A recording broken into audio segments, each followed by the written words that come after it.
Hello and welcome to the Yu-Gi-Oh! Card Game Podcast. I'm Matt Carter. I'm Guy Oliver. And today is June 2nd? Yes. Yeah. July. July, that's the one. Julie. Yep. July 2nd. It's a Tuesday. It's a very sunny day after a very hot night. And day. Yeah. Yesterday was dumb in terms of hot. Yeah, I'm upset whenever I walk out of a cool environment outside and it's warmer outside, especially during the night. Because I was trapped at work for, hours, and then I walk outside to help a customer with something, and I'm like, oh no. It's like 8 o'clock, and it's like it's noon. It's not good. Yeah. Well, it was like, I was driving home last night, and it was like dark out. But like my car was like soggy, Yeah. And it was still like hot, and I was like, I got off work at 11, and it was still really warm outside. I don't like this. No, I don't approve. I don't approve of the heat. Dumb. You gotta get it away. Yep. So what are we going to be talking about today? Jinzonians, as well as news, and as well as the ban list predictions and just chatter about it. I'm not sure how much. We're not as predictive this time around, I don't think, due to the probably complete randomness that we're about to expect. Yeah. I literally have no idea what they're gonna do. So I'm going to spare you random predictions. We can at least just talk about like, the things this could happen, this could happen, but I'm not gonna say I think this will happen. 'Cause I don't think anything accurate right now about this situation. It's a really interesting meta we have, and even more interesting because a lot of it is new stuff. Yeah, and the whole way they go about it. We don't know how they go about things right now. Oh, that's right. They ruined everything. Okay. Yeah. So what have you been up to over these past couple weeks? Well, of course, Jinzo. Made some Jinzo deck. Had my fill of Jinzo. I played around with like a lot of decks. I don't know which. that glass is difficult. See if I can jog my memory by going through my Dev Pro stuff. I made a couple Herald decks. Oh, okay. That was fun. I really want to make a Cloudian Herald deck, but I don't know about that. I played a lot of Cyber Dragon. I tried to make some decks because I was reading Jinzo and I had Dark Creator in it. And I was like, well, maybe I could do this better without Jinzo. Yeah. And just make a deck that tries to summon the Dark Creator fast as possible. That was kind of interesting. Ghost of a Jinzo. Yeah, that was my Ghost Streak Jinzo deck. Like a Destiny Hero Jinzo deck. Well, of course, Light Swords. Oh, yeah, I did a lot of playing with Lifoth, or Cloth, as Matt calls them. But that was interesting. I can talk about that. I think that was the most interesting thing. So Lifoth, the pendulum archetype. I kind of already talked to Matt about it earlier. About how the pendulums work. The problem with pendulums. The problem with the good problem or the bad problem? The bad problem. Bad for the game problem. Oh, okay. Yeah. Totally. They have problems just as I don't know, it's just such a flimsy mechanic. But at the same time, it's also just doesn't function well in the game, like in a bad way for the game. Like it's too good in a sense, but also like totally flimsy. But the Lifoths, they're all machine Earth, I think, yeah, and they're all level 6 to like level 8, and they emphasize tribute summons. Which is like super duper easy with pendulums, and they all have a pendulum scale that's either 1 or 9, which means they can just all be slapped out from the extra deck. And it's weird just having... Or the hand, yeah. That happens a lot. Because, the pendulum mechanic, right? You get the scales, 1 on each side, continuous spells with scales, and you can just special summon them. And whenever any pendulum monster is sent from the field... It was destroyed. Or it just would be sent to the graveyard from the field. Just from the field. Oh. Is it whenever it would be sent to the graveyard from the field? Yeah. It goes to the extra deck instead. So if it's sent to the graveyard, it is instead sent to the extra deck? Yes. Wow. That's interesting. Yeah. So you can tribute it and... Yeah, and then go back to the extra deck. Oh, that's ridiculous. So that's why it's like, you tribute summon in this archetype, right? So, like, 2 of them have effects when they're tributed, so the idea is you pendulum summon those. Wow. And you tribute summon their, like, level 7 and 8 ones. Wow. And get those effects. But then they just go to the extra deck. Wow. And when the one you tribute summon dies, it goes to the extra deck. And so in, like, about 2 turns, you have 5 cards in your extra deck that just literally can be special summoned every turn. Which is, like, what everybody kind of expected or anticipated once they realized how the mechanic worked. Like, well, isn't this just infinite summoning of 5 monsters every turn? Yeah. Which is true to a degree. There's some weird... I don't know if it's like DevPro is wrong or if just this is the rulings. It seems reasonable to me, though. Like, so there's a point where it's like, I pendulum summoned like 3 monsters from my extra deck, they warning, and they go to the graveyard. Because they're not on the field when you warning them. Which is, I guess that makes sense. Like, sure. I don't know, there's weird stuff. When they're sent from, like, you can banish them and stuff like that.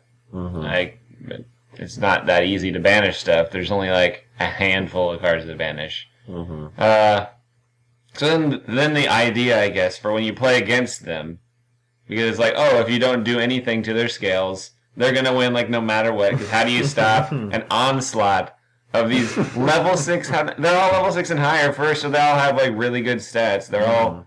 Well, they all have Monarch stats. The 6s have 24,000, and the 7 and 8 have 28,000. And then their broken one that has 1,000 attack, 2,800 defense, but you always put it in the scales. Unless it dies, which means it goes to the extra deck, and you special summon it so it can be tributed. So then the idea becomes blasting their scales, right? With the MSTs and such. So it's like... But then in that sense, it becomes incredibly flimsy. Where, like, if they just side in all that, then they can potentially just, like, blow up your scales and your deck doesn't do anything. That's very true. But then there's, like, the problem with that is that when you destroy them with MST, they go into the extra deck. So it's like, if they ever succeed, it's like a blowout. Yeah. You just die.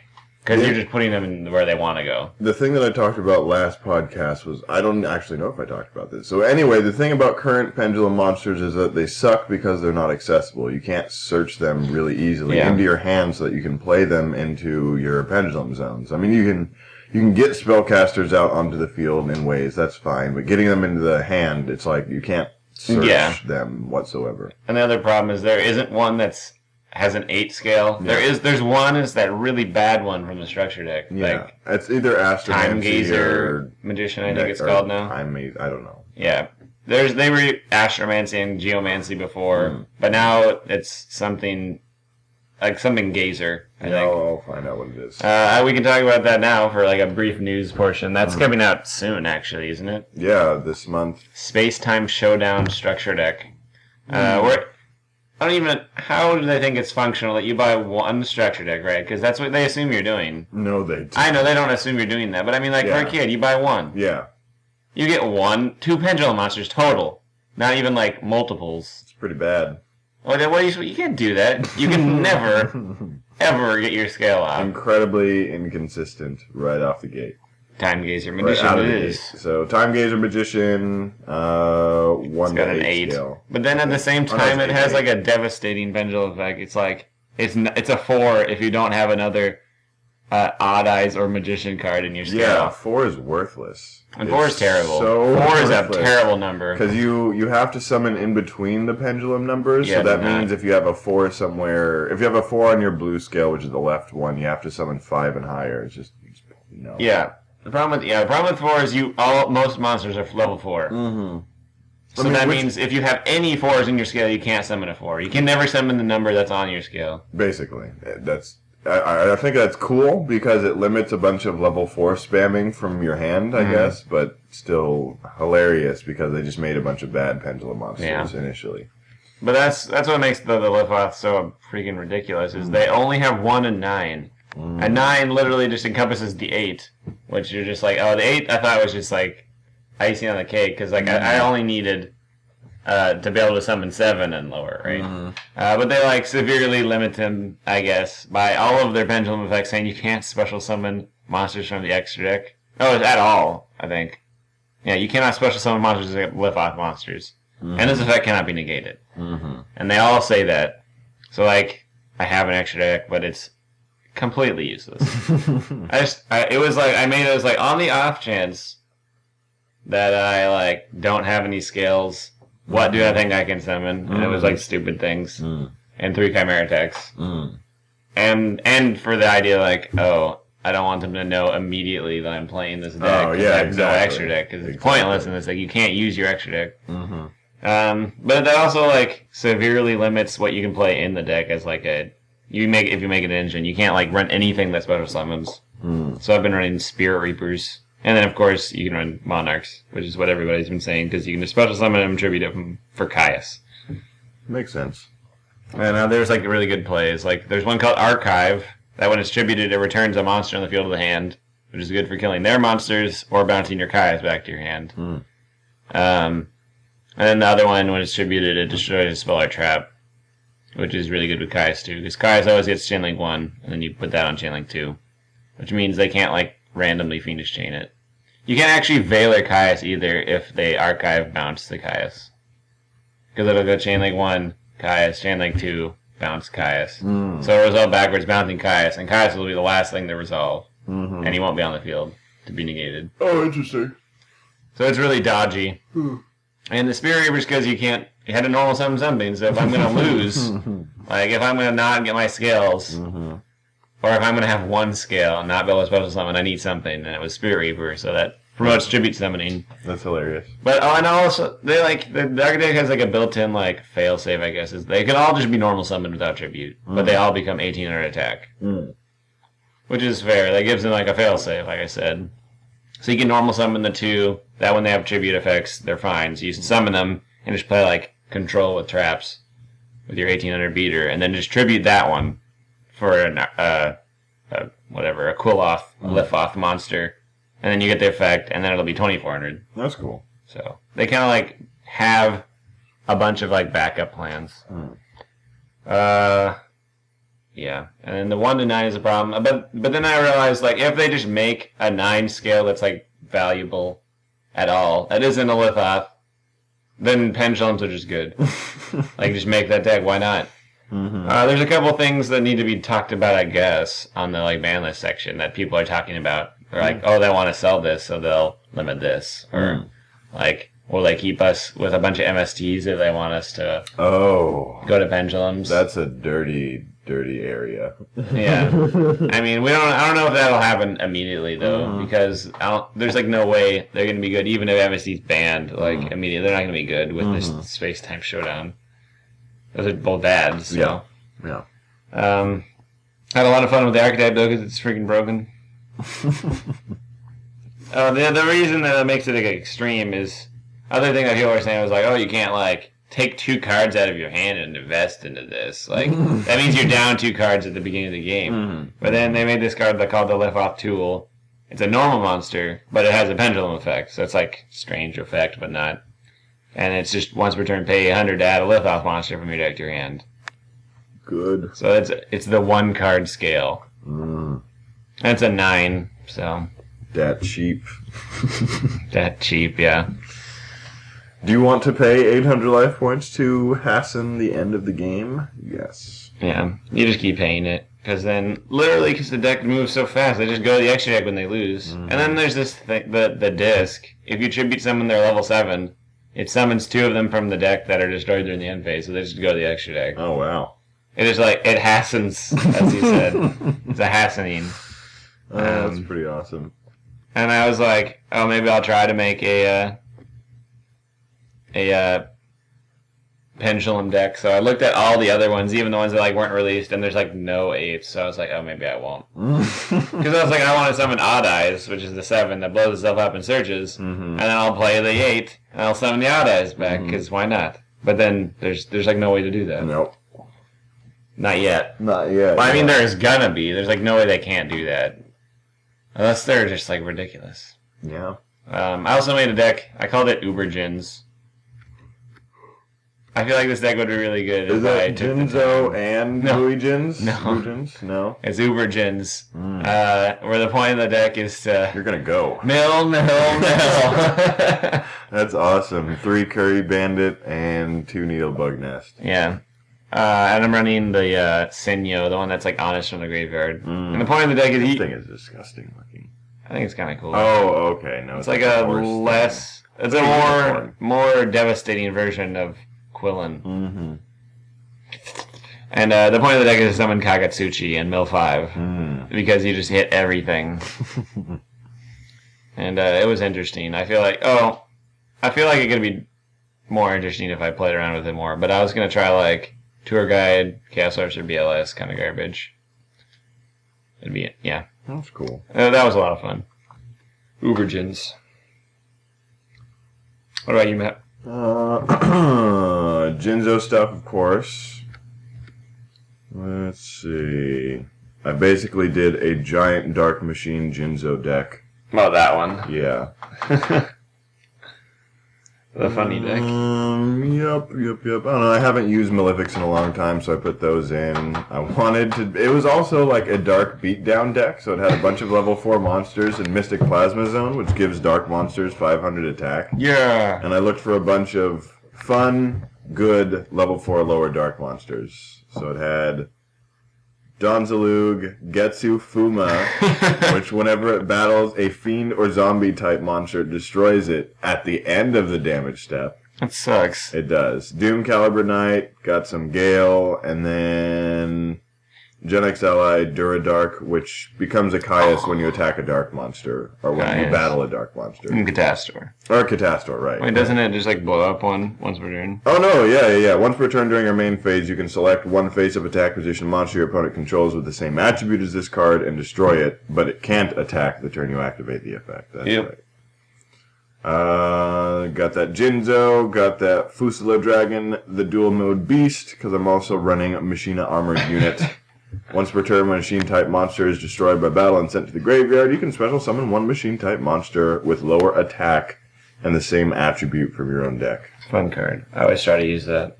It's like, eh. And then, of course, Cyber End. And the viruses. Yay. So just a really, really straightforward deck. It was fun. I also was using Hunders. Because I was talking with a listener about interesting things to, I don't know, kind of change them up. One was like siding into zombies, one was siding into cyber dragons, and then a couple fixes for the main deck. So I've only had experience playing against Hunders. I think Joe played Hunders for a little bit, if I'm not mistaken. For a schmeckle. Yeah. So I tried out the deck. It has Kagedokagi, the Hunder family, which apparently 3/3/2 is like super standard, which I completely understand. And then 3 Thunder Seahorse. Had some Chaos in there, and I put in Cards because I wanted faster access to traps, because you can just grab the Hunter monsters really easily with Thunder Seahorse. Duality is in there. I also put, where is it? Diamond Direwolf in this extra deck, because there were times where I just needed to destroy a Spell or Trap card really bad, because I don't care about the monsters, I just need Spell and Trap cards destroyed. And Diamond Direwolf is also good, I guess, because it sends itself to the graveyard, so you can pick your stuff up out of the graveyard with recycling batteries. Oh, recycling battery. It's a cool deck, I really liked it. You could run the mega build, not the mega build. What's that? The dirtbag build, I guess. The dirtbag where you run Vanity's Emptiness, and all you do is go like, I'm gonna summon Spark Dragon, and then set Emptiness. Spark Dragon, he said? Start a Spark Dragon. Oh. You don't lose. Against a lot of decks, you just don't lose. That's funny. I never considered that. Well, I like Vanity's Emptiness, so I'm gonna have to try that. It's one of the good builds or whatever. Okay. Playing with Lightsworn stuff. I have Dev Pro on my tablet now, and so it has I think it has a slightly different version of Lightsworns than I do on my computer. So I'm just playing with Lightsworns a lot in addition to those other two things, and that's been fun. Lightsworns, yes. That deck did stuff. How did Utopia Roots get in here? Yeah. Yeah. You put it in there to be summoned with your, Just a random Utopia Roots in my extra deck. I don't even know. Good. Maybe you thought it was Utopia. Maybe I did. You know, every time I get Swift Scarecrowed, I'm like, this is the time that I'm going to put Utopia into my extra deck. Yeah? This is the time I'm going to do it. But no. Nope. Miguel. So good. Miguel. I call Michael the Lightsworn Arc Miguel every time. I'm like, Miguel, putting in work. Miguel. So yeah. I suppose that's a good time to take a break, and we'll come back and we'll talk about some news concerning Lightsworns. We shall duff it.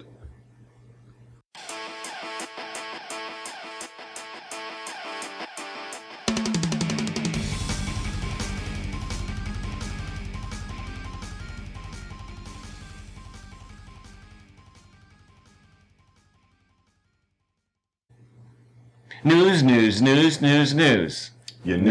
you snooze. You snooze, you news. Yep. So you lose. So it's time for news. What's going on out there? Lots of stuff. Lots and lots of stuff. First off, as the segue said, Lightsworns, right? Mm-hmm. So, European Nationals happened this weekend, and they were, like, way cooler than us. Live stream of the event. There's lots of like YouTubers who like recorded the live stream. Oh, that's funny. Like it's just like their screen, and it's like in the screen there's a smaller screen. That's the wide live stream, and they're recording it. So you can watch a lot of them again or now. What was it? Top 4, I believe. I don't remember the 4th place person, but first place was Mermails. Second place was Lightsworn Dragon Rulers. Then there was a Prophecy player and something else. I'm going to guess Yugioh, but I don't know.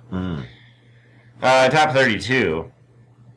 They had 7 Yugioh players, 4 Mermail players, 4 Evilstorm players, 4 Hat players, 2 Boojins, 2 just hand tricks, and then 2 Fire Fist artifacts, and then 7 other decks. And at least one of those was the Lightsworn guy. And we got all like hyped about that Lightsworn guy, of course. Neil Bugness word a lot or whatever now. He was running like 3 Rainbow Karibos, and everybody just like went wild over that. It was, like, I don't know if it is still now. It was worth like $20-something for like no reason. Oh wow, that's pretty stupid. I don't know. He had a weird build. Not that weird. I mean, everything is like I think me and you would look at it and be like, "Oh, that okay." I mean, but it wasn't anything I would have done. I think it was basically Lightsworn, Dragon Rulers, like all the Lightsworns you need, all the Dragon Rulers, Eclipse Wyvern, Judgment Dragons. So he was running Red Ox? He was running a Red Ox, yeah. And the Card Trooper? Yeah. Oh. I think most of the people were doing that. Okay. Red Ox and Card Trooper. Okay. Which is fine. Like, I get that. And he was running 3 Rainbow Karibos. I think he had Needlebug Nest. All the people I saw that were playing, you can see the entire event. There was 91 Lightsworn players at this event. My goose. I don't know how many people there are. I don't know if it says the total. I don't know. I could calculate it, but I'm going to go with somewhere between 500 Looks to like almost 700, yeah. Yeah. Maybe 8. But 91 Lightsworn players. It was the 3rd most populous deck. But it was half as big as like the top 2, which were Yugioh and Hat. Heck of boring. So 191 people playing that deck. Playing Yugioh? Yeah. Gosh, who wants to play the mirror? So many. Yeah, that's stupid. But and there's quite a few Prophecy players. Maybe that's just popular there. I don't know. Maybe that's why it's top 2, because it's popular. They like it. It's good. So 91 Lightstorm players, but most of the ones I saw that I was watching some of the streams were running Needlebug Nest. Mm-hmm. They all ran like Needlebug Nest and Soul Charge. Like, yeah, that makes sense. Soul Charge seems a lot better now that you got Raiden, because you just make synchros by paying like 2,000 or worse things. Just make impassable fields. Yeah. I saw people, they were selling like Arcanine editions. I didn't think about that. That's really hilarious. Oh, that's beautiful. Yeah. I love me some Lumina Arcanine plus edition. Raiden is Arcanine edition. Minerva plus Lila is Arcanine edition. That's so pretty good. it's all good. Get around that bottomless. Yeah, Get around that like everything now. Yeah, get around it. Yeah, that's good. And pop. And it's like the perfect monster to just absorb into a Dragon Ruler for rank 7. It's light for Diablos. But his build, the guy who did second place, he was running like a Diablos one. Okay. Where it was, I think, like his only extra dragons. I think in order to do well, in my opinion, you have to run at least some extra dragons. You can't just run Eclipse Wyvern and Dragon Rulers. Because you're not, I don't think you're going to be able to banish enough consistently. And then you got to run something. Like 3 of something, maybe. And he was running Diablos.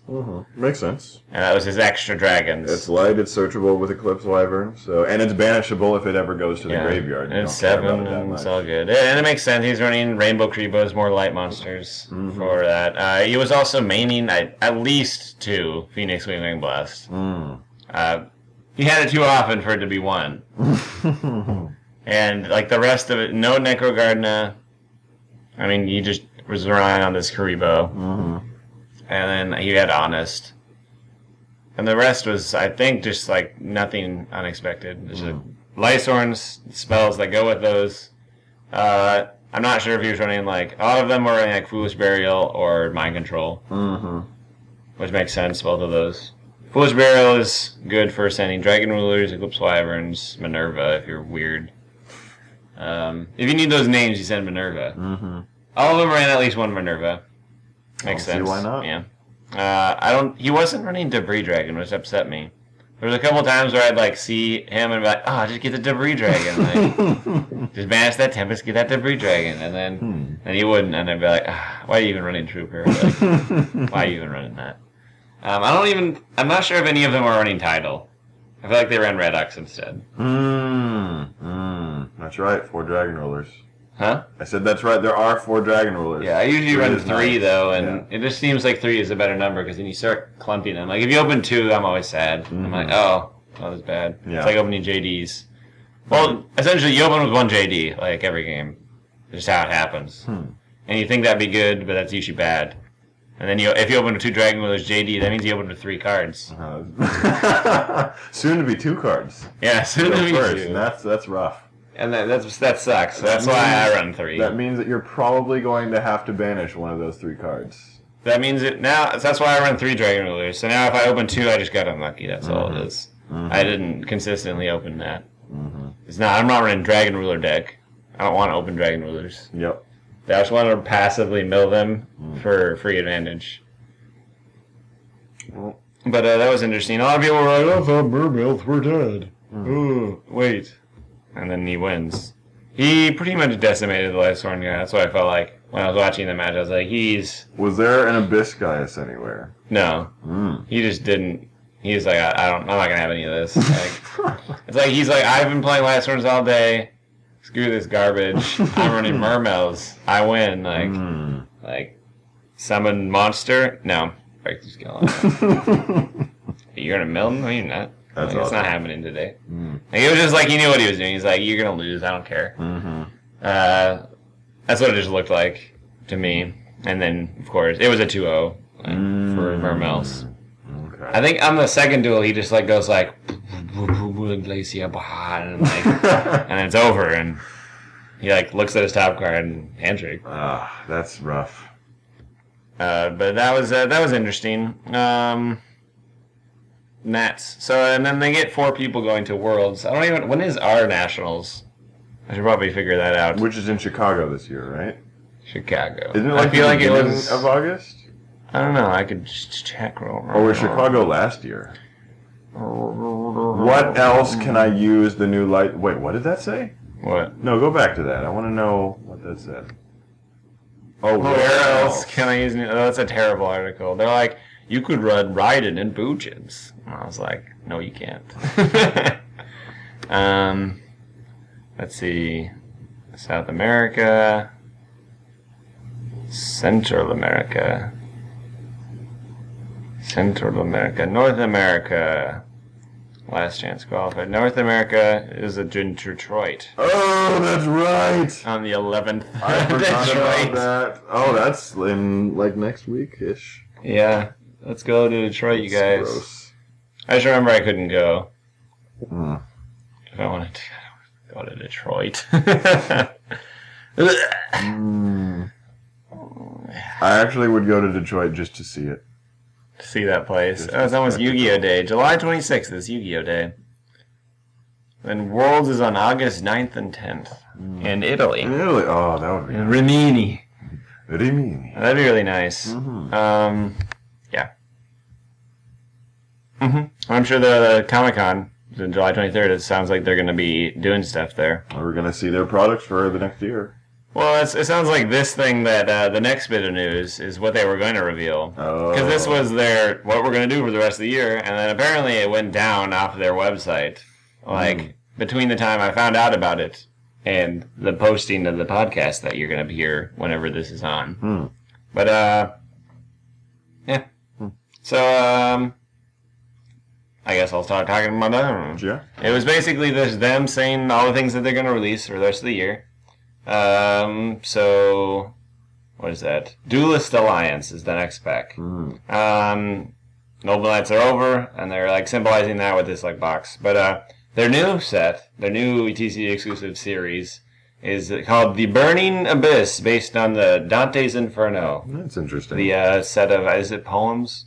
Yeah, Divine Comedy poems. Yeah, where the guy Dante goes through all the like levels of hell, and stuff happens. And I don't know how that's going to happen, how it's going to work out. I have no reason to theorize about it, other than, that's interesting, here you go. What is it? The Mega Tin packs. So, there's the Mega Tins, the Susanoo Wo and Tiger King. They're going to have the Mega Packs, right, which would have cards from all this stuff. So basically, it's going to have cards from Legacy, what was that? Light of the Tachyon Galaxy. Judgment of the Light, Shoop to Flip. I don't know. Shadow Specters. Shadow Specters and Legacy of the Valiant. And it'll have those 4 packs. And literally in the same rarities as the packs, they will have cards in the packs. But each pack has a secret, ultra, super, and like a rare, and then like 4 commons. Okay. But they're going to take the cards that they think are like good from all those packs, same rarity, put them in the mega pack, and I think you get like 3 or 4 mega packs. Okay. And so it's just like, is there a Dragosack in that? Like, like your secret rares are just going to be good secret rares because they're the same as the old secret rares. That's cool. Which is interesting. Legendary Collection 5Ds will have a Shooting Quasar Dragon. Oh, happens. As well as a Black Rose Dragon, some card called Stardust Flash, and 2 new Nordic monsters. That'll be, I think, the 5 on like the cover kind of deal. Or maybe, I don't know. Or maybe those will just be in the pack. I don't know. Well, are those on the cover, or are those in the pack? Who knows? Is Stardust Flash a card? Yeah. I think it's a trap. Probably sounds bad. Familiar. I'm betting it's bad. Stardust Flash. Whoa. And then the last thing is the Noble Knight box set. It is a big old box. Let's see. I think they might have it on the website. No. I saw it on Toy Wiz. They have it there. But essentially, it's a $50 box. You get, I believe, reprints of just about every Noble Knight in a structure deck, essentially, with the addition of a new Merlin card, and at least, I think it was 2 new Noble Knight cards. There will also be a special pack in it that has good cards to go along with it. That has Platinum Rare, don't know what that means, versions of Valor, Effect Valor, and Forbidden Lance in it, potentially. Okay. I guess we can look at it directly right here. The Noble Knights are appearing in the Yu-Gi-Oh! Trading card game booster sets for the past 2 years. Now duelists can roll can call one and all to their majestic round table this holiday season with the new Noble Knights of the Round Table box set. I think the name could change. That's why it's got an asterisk. In addition to pre-constructed deck of Noble Knights, this box includes a host of chivalric pageantry that will make this one holiday to remember. Oh, it's probably going to come out like Christmas. The Noble Knights of the Round Table box set prepares the Noble Knights for challenging tournament play by adding key cards to this already popular deck theme. Noble Knights have grown steadily stronger since their debut, but have lacked the guiding focus of Merlin, the favored wizard of Arthurian legend. Merlin has now arrived, seeking the once and future king, and has the power to take a noble knight from your deck and turn it into a leader of men. Okay. You're Arthur now. Let the tournaments commence. In addition to Merlin, this box set pre-constructed all-foil deck of Platinum Rares, a brand new rarity, including a new Noble Knight monster and a new spell. Also included are an all-foil power-up pack with 3 cards, all high-quality, full-size rubber game mat, 70 new round table card sleeves, and a storage box to keep them all organized. Rubber. They finally giving us the rubber mat. I better have the freaking round table picture. You know the round Knights of the Round Table? Yugioh. I don't know what it's actually called. Noble Knights of the Round Table. Nope. It's called Noble Knights of the Round Table, and it's got them sitting around the table. Like, you want that on a mat. It's amazing. The best picture ever for a mat. For a Noble Knight deck, why wouldn't you want this on the mat? No, I see what you're talking about. That'd be pretty cool. Yeah, it's got them all sitting around the table going like, who is this intruder coming to our table? Like, that's what you want on the mat. That's awesome. And if that is a rubber game mat with that, and it's like $50, a mat's like $20. That's like you're paying $30 for an all-foil Noble Knight deck, 3 new cards, sleeves with that picture probably on the back of them, and a power-up pack with, like, Effect Veiler and Forbidden Lance maybe in it. Like, I think this is a good deal. And they're Platinum Rare. That's crazy. I hope Platinum Rare isn't Gold Rare, but Silver. The new Bedazzle Gold Rare. That's so stupid. If it's that, I'll be upset. All bedazzled Noble Knight deck. The bad news about this is it's like F you to everybody who got Noble Knight cards. Because now you can get them all in the same set. But I guess these ones, the old ones are higher value, assumedly, by an extreme margin. But I thought that was very interesting news there. They also have a page on their website now for their Duelist Alliance. They talk about what's weird. There's the Satellar Knights, which are the like normal monsters that you just summon, and their extra deck ones are called Stellar Knights. Oh.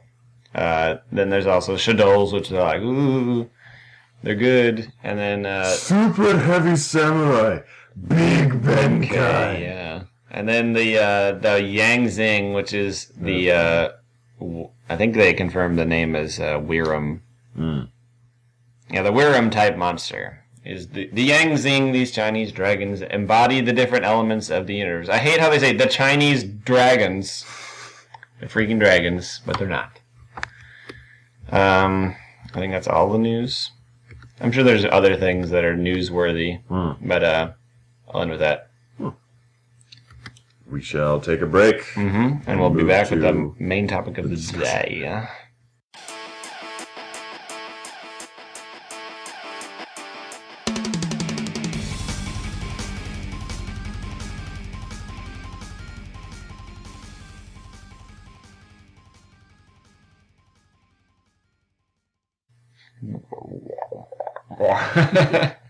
We made it.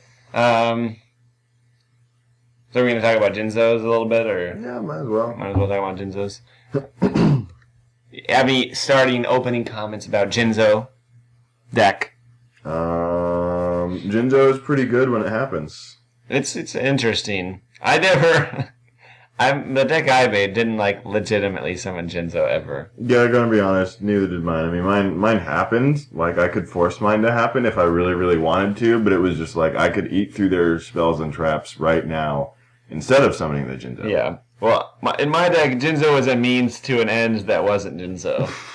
Essentially, it was a copy. It was like malicious in my deck. Jinzo was. That's how I used it. Because I made a Jinzo returner deck. Because Jinzo returner, if you did not know, it's a level 3 machine. If you had a little less attack, you'd be way better. 100 less. Where is it? When this card is sent to the graveyard, you can special summon a Jinzo from your graveyard. Destroy it during the end phase. There was one play that allows me to keep the Jinzo. Where it's like, if I like revive, if I get like, I have a level 4 on the field. Actually, no, this is it. There's a Jinzo in my graveyard, just assuming that's how this deck works, right? I summon Summoner Monk, bring out an Armageddon Knight, send Jinzo Returner, bring back Jinzo, and I make Master Key Beetle and protect the Jinzo from dying. That works. That's a way to do that. I mean, not usually worth it.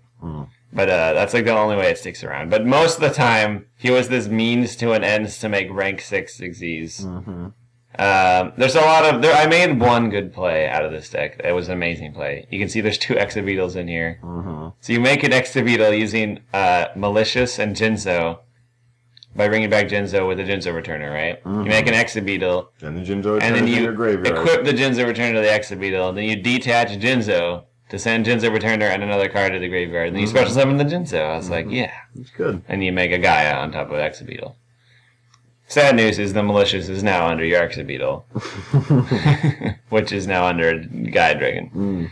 Which kind of sucks. Yeah. But basically, I made Jinzo Returner Turbo.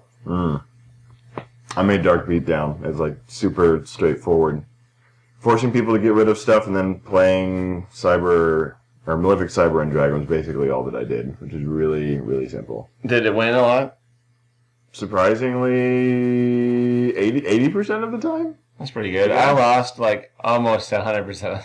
It was bad. It was really bad in the beginning, but I think because the user base on the tablet isn't it's totally like different. That big yet, so I was just randomly beating people. I was having massive problems finding things that I could play effectively against. It was really bad in the beginning because I didn't know what I was doing, and I had a bunch of like bad dark monsters. But I was like, I know I want to do a beatdown, so I have to find all the good dark monsters. Gotta find those monsters. What happened to me was, I surely wasn't going to go into ranked with this, but I ended up doing that because I needed to. But like every time I went into unranked, it was one of the Uber decks from the OCG. That's what people are running in the unranked on Dev Pro right now. That's funny. It's like, oh, I'm going to play Shadol's with Jinzo deck. Like, I'm going to lose. Like, it's going to be fast and I'm going to lose. Like, same, I played, like, Satella Knights with the holy, whatever, throne and stuff. And that deck just, like, wins super fast. And there's nothing you can do about that with this. No. Like, you and I both don't have traps. We have lances and... Yeah, and I have Lance and Chalice. We have forbidden items. Yeah, which isn't, like, defense enough to stop them from doing things. Yeah. And, like, what is it? This deck doesn't do anything against, like, Lightsworns. Like, a lot of people are like, oh, this deck looks cool. Because I hear it's good now. And they, like, went in unrated and they ran it. And then you just get, like, walloped by that. Oh, someone Jinzo. Like, now you can't use your Is that why traps. you have the breakthrough skills? No, I kept losing to, like, artifacts, too. Oh, yeah. And I went into ranked. As I was like, I can't play in here to test. I can't even test my deck in unranked. I can't test my deck against the computer because it's garbage. And go into ranked, and then I'm fighting against, like, the artifact trap trade. Like, I mean, like, if I get out Jinzo, if they let me, like, I'm great. I'm grand. But even if I get out Jinzo, they just summon, like, a Fire Hand and attack. There's just, like, no hope for testing this deck. That's how I felt. But, I mean, I have some good replays of me, like, pooping on people. They made me pretty happy. They're like, they go turn 1, they, like, summon a monster, and I'm like, whatever. And then I go, like, normal Armageddon, send Jinzo, special, like, Griffer, and then discard, like, Malicious to send Jinzo Returner, and I just, like, OTK them, which makes me happy. Good Lord. I see if I can find there were no OTKs on this side. Mine was... that was my win condition, was an OTK. Because when they had an open field, I think... Maybe Jinzo number 2. Oh, there's an error. Yeah, this looks like a hand I could OTK with. I don't know, it's interesting. And I'll have it right here as we continue to speak. And there's a lot of Lithos on unrated too. Oh, error occurs. Something changed. There was a glitch in the matrix. And what the heck? Parameter 2 should be function attempt to index global C a nil value. Okay. See if the first one works. Something doesn't exist anymore. Yeah, looks like this one's even worse. And of course it starts as soon as I click the X button. But continue talking, I guess. I miss Fusilier Dragon and extra viruses, because that was cool. Setting Fusilier Dragon and then virusing people to death. I did that against some guy running... Gosh, I can't remember what it was. It had Kagito Kage in it and something else, and he activated Kagito Kage, and I was like, oh, everything's gone now. So he summoned some other sub-1500 attack monster. I was like, poor guy. Doesn't matter anymore. I want to eradicate someone during their turn and choose spells and have it all be artifacts. And then watch them cry. There was a for a time error in trade now. But I want to like... Well, I went to the tournament on Saturday. Oh, yeah. And I was like, I definitely need to be siding in like Malcat. Stupid stuff like that. I lost a skill drain, which was really annoying. Malcat's good, man. Yeah. That one that I have in my deck comes in handy like all the time. Oh. Jinzo stuff. Yeah, Jinzo stuff. He definitely is doing this OTK. He has Gaia Dragon, Laval Chain, Key Beetle, and a Jinzo, but you played Soul Charge, so you can't attack. And then this guy's over here foolish thing. Just summoning random stuff, and now pretty much over. losing, yeah. Is he running a Karibo Cyber Dragon deck? What is this? Yeah. Interesting. That was my chance to win. Yeah. Against the Karibo Cyber Dragon deck. And you took it. And I took it. That was my replay, just to show you what the deck does. Okay. It was interesting. It was an interesting trip. I made a Jinzo Destiny Hero deck. Oh, that's cool. I was like, I needed to draw more. That was my theory. Didn't work very well. One Jinzo. There's a Jinzo and a Jinzo returner. That's like one fish and swaps. Yeah. I was a ghost of a Jinzo. Ghost Trick Jinzo. Jinzo Ghost Trick deck. And then I played against Dolls, and then I was like, you know what, I don't want to play this build. And then I didn't play it again. Yeah. I ran Doom Caliber, and that's how I beat a hand deck. Because I was able to just destroy it and then prevent it from activating its effect. Yep. I mean, I wasn't... The magic hand isn't going to do anything to me, because I don't ever have any spells and traps, but... the Ice hand, yeah. But Fire hand. Fire hand ruins my plans. Yeah, it ruins your Jinzo. Yep. But Jinzo's good. It was interesting. It was an interesting experiment in Jinzo technology. It's nice getting Jinzo onto the field. Yeah. And once he's there, everything's pretty good. Maybe when that card, the Monarch Stormforth, comes out, I'll like side it in decks that run it. Yeah, that would be cool. That makes sense. That'd be cool. It's a good answer. And, yeah. Well, I look forward to the person who is the first to implement Mobius the Frost Monarch technology, and then force people to start running like Starlight Road. Yeah. Or you could just run Mega Mobius. And if you tribute a water monster, they can't use Starlight Road. Which is dumb. But deserved. Okay. So, with that, to the ban list speak. I mean, like I said earlier, had no predictions that are potentially accurate, in my opinion. I mean, let's talk about the first one and how awkward it is. What? Oh, well, so... first there's awkward decks. Like, what do you do to these? They built them in a way, all these super-duper self-inclusive decks, that's like either, like, end the deck's life, or don't hit it enough to matter kind of situations. There's a lot of that. And then there's also the new, like, way they're hitting stuff that is almost like... I don't know what they're trying to do with it. Like, last list, for a Fire Fist, they hit, like, Wolf Bark. And Mermails they hit Gund. Hitting Gund was not really stopping them from doing anything. It was just stopping the excess stuff that they did. And hitting Wolfbark was completely understandable. But I mean, they met no criteria they'd ever used before. Oh, there was that too. So it was like, what? And then now we're on this new banlist system where it's like every few bits. And then the other reason why we probably have no idea how it's going to happen is because Worlds is the next format. And are they going to, like, unify us? Or are we going to still just have, like, a totally ridiculous ban list and go into Worlds? Wow! Double Gores? Like, is Worlds going to just be terrible because it's going to be totally altered ban list? That's so stupid. Or are we just going to have a crappy format for Worlds' sake? Like, right? You're right. Theirs is so different. Theirs is just, they're playing a different game. Yeah, they are. They play a different game.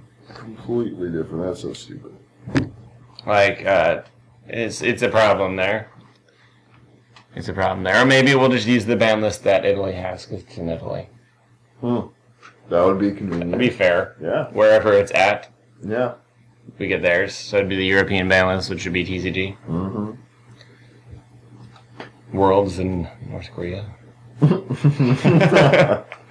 Oh man, Yu-Gi-Oh! To decide the fate of the world. Yes.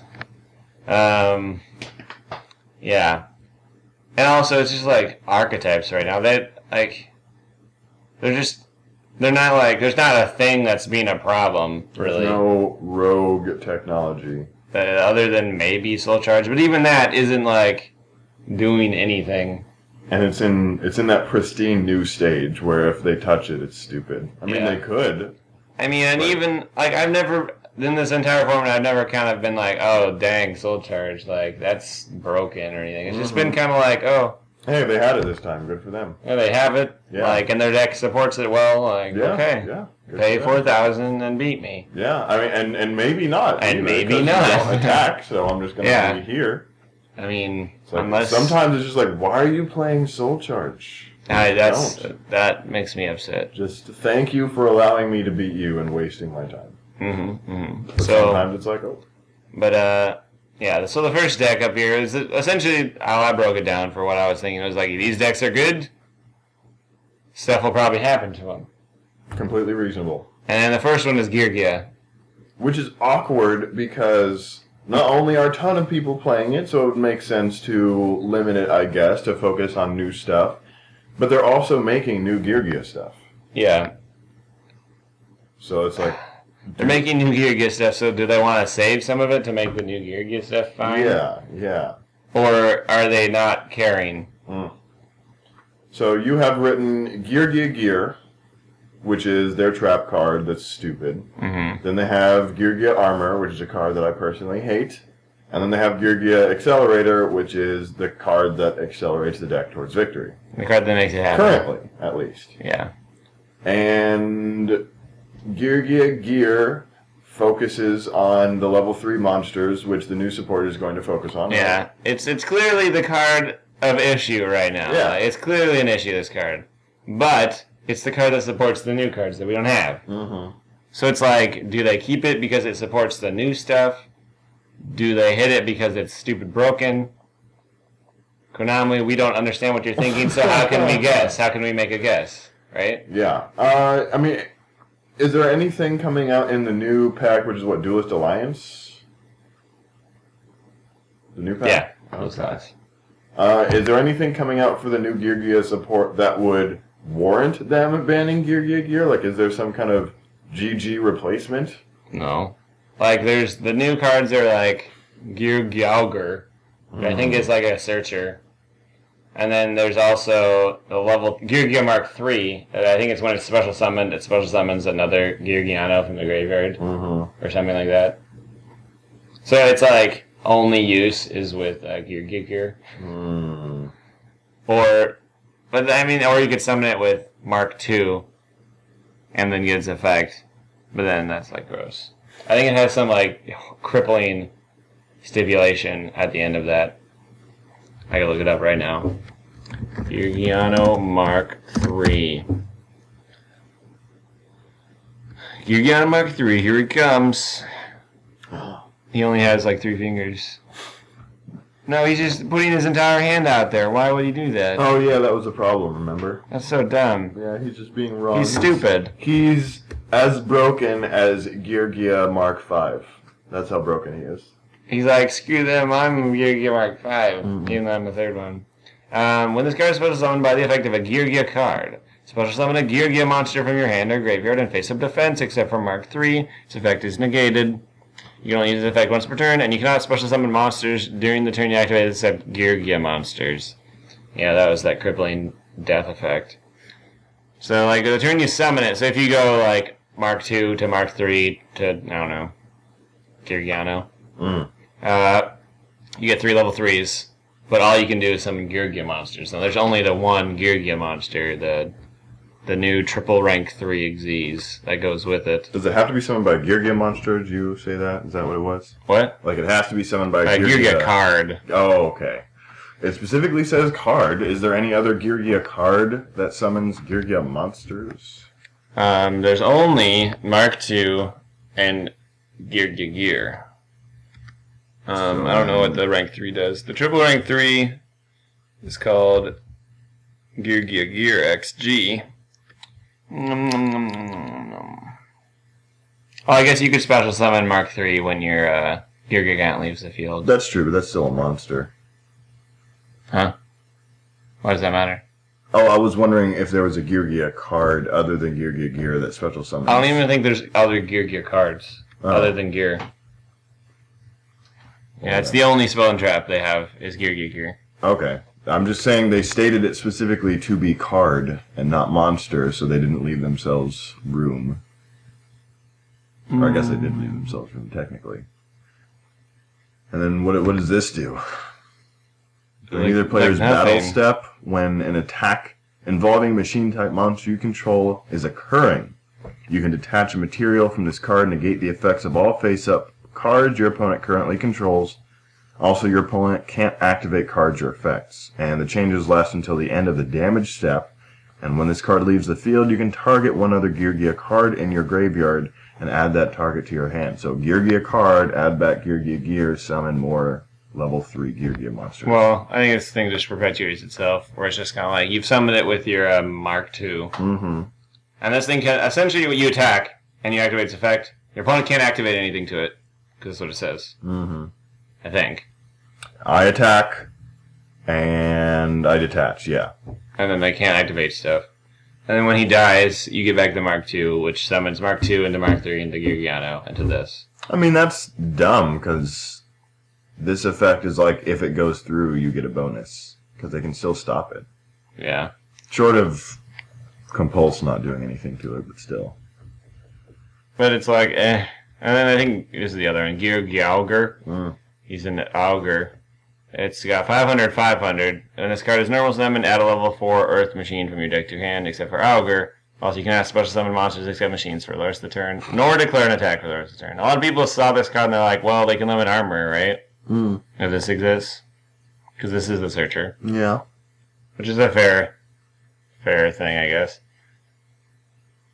This thing, like, literally is like a free Gear Gigant. Normal at Accelerator. Yeah. Like, it's got 500, 500. There was like something that was relevant. Oh, you can machine dupe it. Yep. I love its hands. They're weird like gear shovels. Yeah, and those are the new Gear cards. What are those coming out in? We don't know what they're coming out in. Oh, okay. People assume it's going to be the same as they're going to make like a Gear structure deck. Same as the Lightsworn one. Because they're from a similar thing in the OCG. So it's like... And that wouldn't be a terrible structure deck. Like, maybe it comes with like a 1 fortress, 1 gear frame, and then an armor, like an accelerator. 1 gear, and then that's shinies of all the new cards, right? And then some new spell card that's ultra rare that sucks balls. Does Japan already have that stuff? Yeah. Okay. Oh. The phone rang. Oh no. It's gonna end. Hold on. For some reason, I was under the impression that we were getting those cards with some kind of certainty, but at some point in the future is not certain. So I could see them skipping the Gear stuff, at least for this format, and just not doing anything to it. This deck is a massive problem. That's the other thing. 100 and whatever people were playing it. Yeah. Which is a lot. And the other problem is it's been relevant for so long. Like, literally all this card is just like takeaway profit from Konami. Right? What else is this deck doing? Don't we get Shadows in the next pack? Yeah.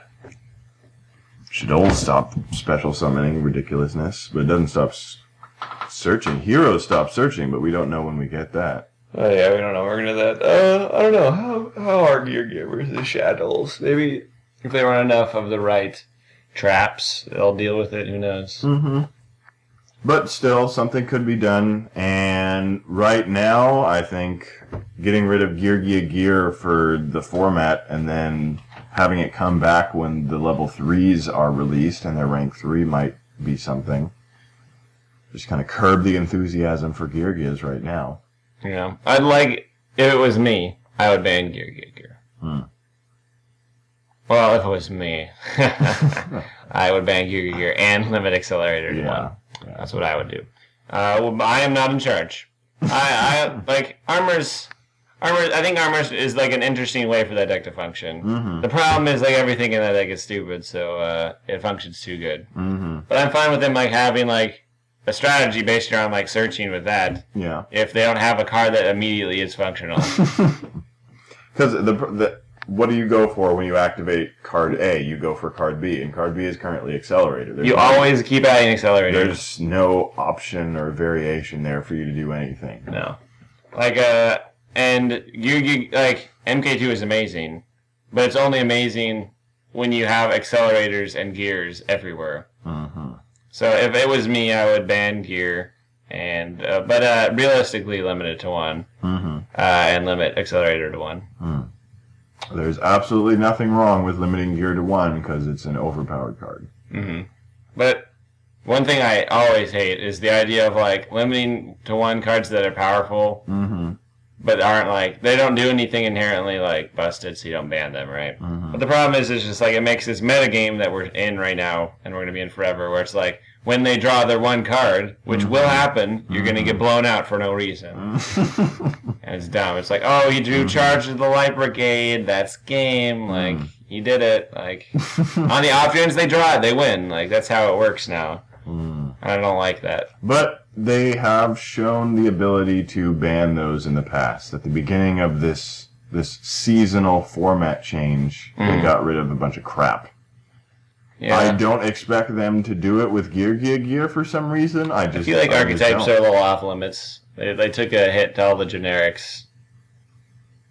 And they're like, Heavy Storm, you know. I mean, they did get rid of the whole Gateway Samurai thing, yeah.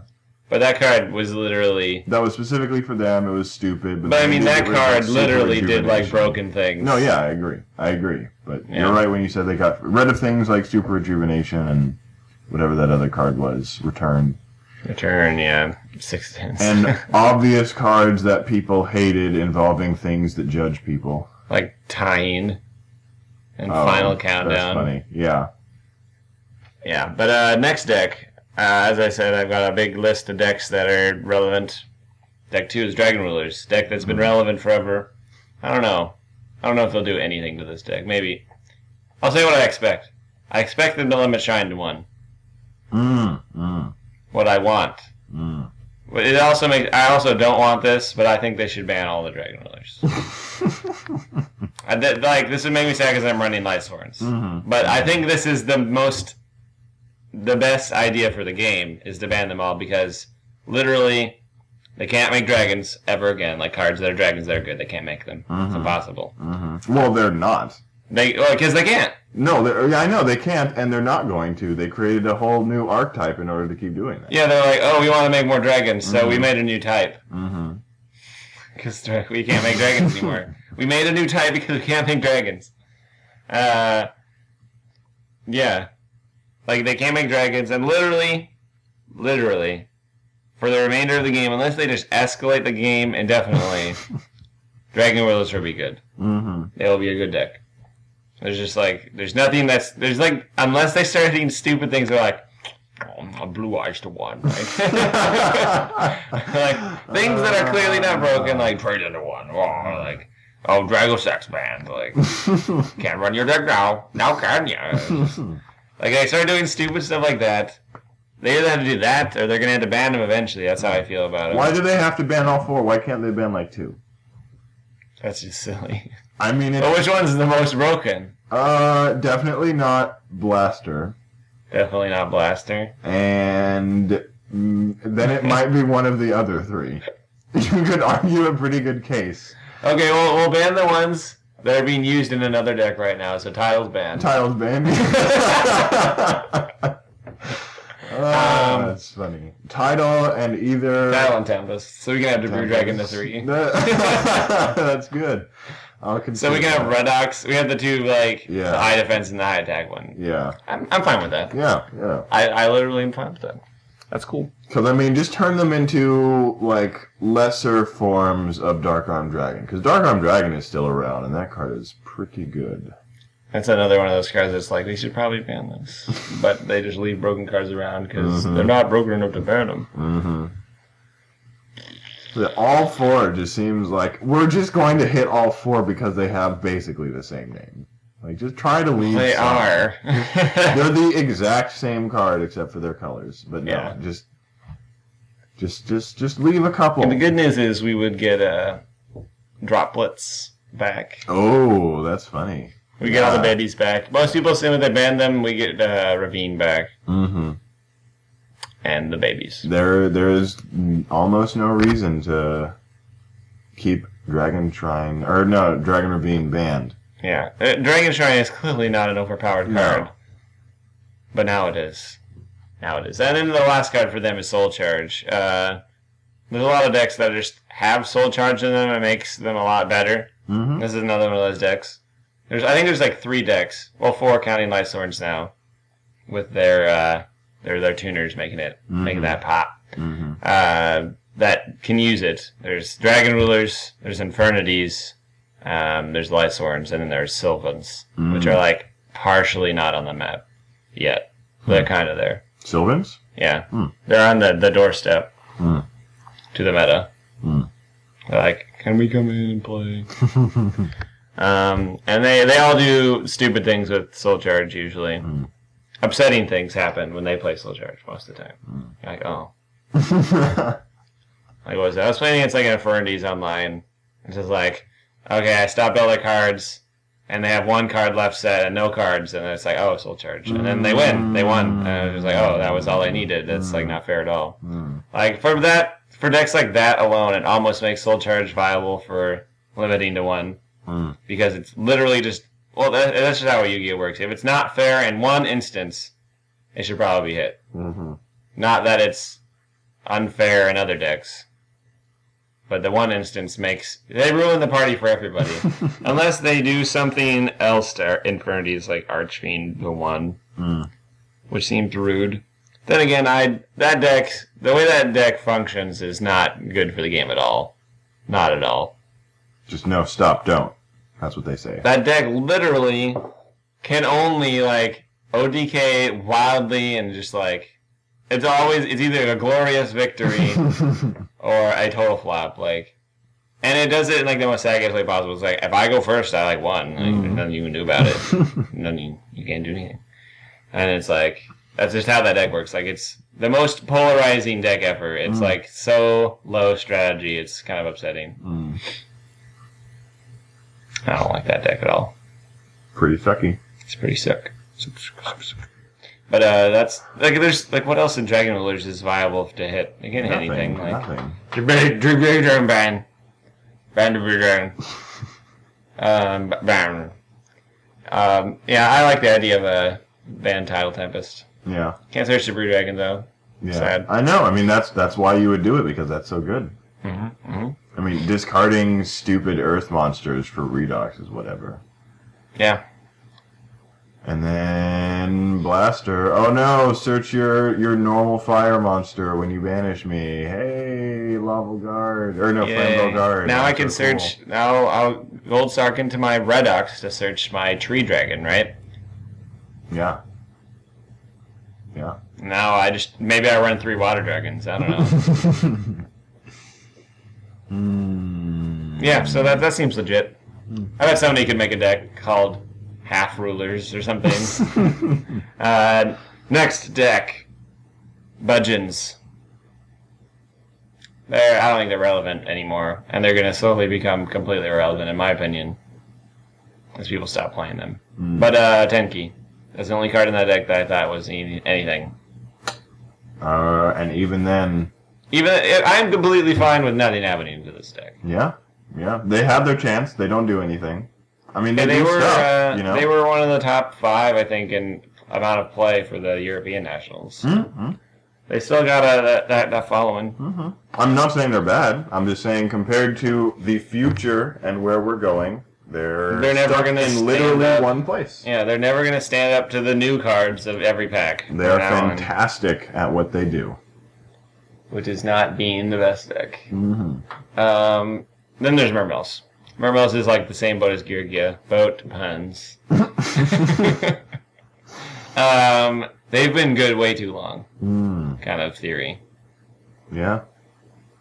It's a deck that I don't like. It's like they're a Hydra, kind of, but not really. They're an inclusive Hydra. They just regrow their heads.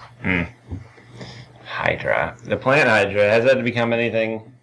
No, not yet. I mean... It became Dragon Rulers. Yeah, it did. Because the first thing that happened was Dragon Ruler plants. Hey! Debris Dragon, join us. Yeah, Debris Dragon is the Hydra's head right now. One of them. Come with us.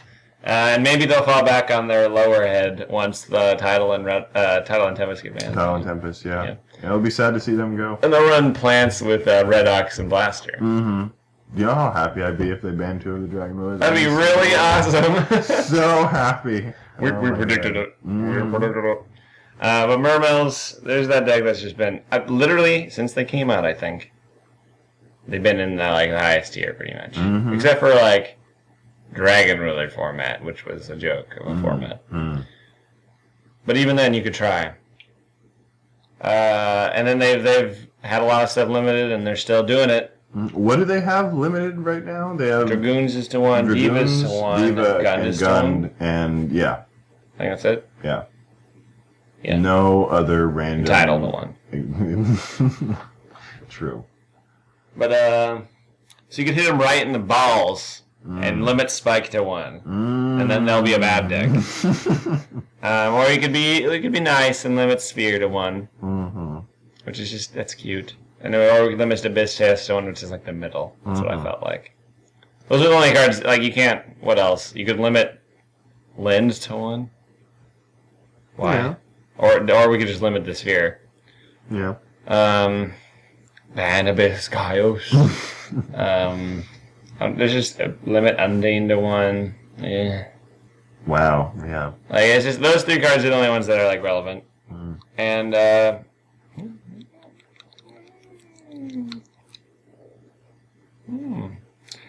all of those I don't care about. I mean, Teus is annoying because it's a 7. But that's it. I think Teus and Spike, probably Teus. Teus is my guess. Mm-hmm. Spike is my desire. I mean, a searching 7 is annoying. Yeah. I don't know. Mermail's boring. Why are they still doing things? Yeah. Why? And next is a deck that is new, which is Hat. Mm-hmm. Hand Artifacts, Trap Tricks. I was like, Heart Artifacts? Hand? Hat Tricks? Oh, wait. Trap Tricks Mermedio. Yeah. First card, I think that this thing has a good chance of getting limited to 1. You think so? Yeah, I think it has a good chance. It's definitely been around the longest on the list. They can't It's been around. I feel like they literally cannot do anything to artifacts. I put them there because they're reasonable. Apparently, Japan can do whatever they want. Well, they've had them for a while. Has it been long enough to justify a while? Did they have them last format too? Yeah. Oh, okay. Okay, so this is format 2 with them. Yeah, this is their second format with them, I believe. So then they're like, okay, now you don't get them ever. Now you have no reason to run this deck like that. They literally smashed it in Japan, which was it's just surprising considering how they give them ridiculous things like double dark armed. You can have 2 dark armed, but you can only have 1 mortal tag. It's a little You can, well, because it was like, you can have 2 Dark Arm, but you can, like, almost not use it properly. Yeah. I don't know. It is understandable, though. That card is... It makes... Essentially, all these decks are just... This is their new trap lineup. It's artifacts. But it's a little too new for them to decide to lose profit on Primal Origin. Does only the TCG have Fire and Ice Hand? No, they've got it. The OCG has it now? Yeah, they just don't care. Oh, okay. Like me. I don't care. Everybody is like up in flames and ice. Hey, as long as I have Miguel, I don't care what my opponent sets. It is banish irrelevant. all the things they set. And Black Rose, I don't care. Oh yeah, but like everybody thinks that these cards are a huge issue. My opinion is that they are not an issue. The problem is that everybody's playing them. The problem is that everybody's playing them and they summon themselves. Like, I don't care that they destroy things because both of those effects have been around for forever. Yeah. And nobody uses them. Like, the best thing about these guys is that they summon themselves and that they're usable in... You were never punished for running them in anything. You will never feel them being bad. Yeah. They're clearly not bad. Actually, you'll feel them being bad when your opponent knows exactly what you said and just for some reason isn't... I don't know why they're not attacking me. I have this Ice Hand face down. I have this Fire Hand face down. They're just not attacking. I don't understand. Well, it's because people only set like 2 things. Nobody's playing Gravekeepers anymore. No, the only thing you set right now is armor and hands. Yeah. And you don't really attack it either. Unless you know what you're doing. Yeah, basically. So I don't think those guys are a problem. People are saying either way, there's nothing you can do to them. You can ban them.